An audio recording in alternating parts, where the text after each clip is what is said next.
Hi everyone, this is Brad.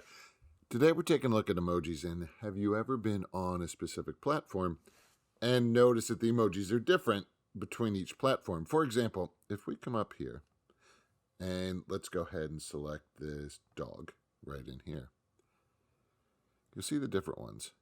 So that's an Apple, Google, Twitter, Facebook, and Messenger. What you can do is if you really like one, you can go ahead and download it. What I'm going to do here is just download all these, just so you can see, again, the differences. And then I'm going to come up here to a Google Doc and just insert the image. Let's just go ahead and let's go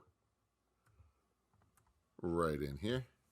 And there you have all of the dogs that you can go ahead and use as you would just a regular image. So, if you do have any questions, please reach out. I hope this helps. Have a great day. Take care. Bye-bye.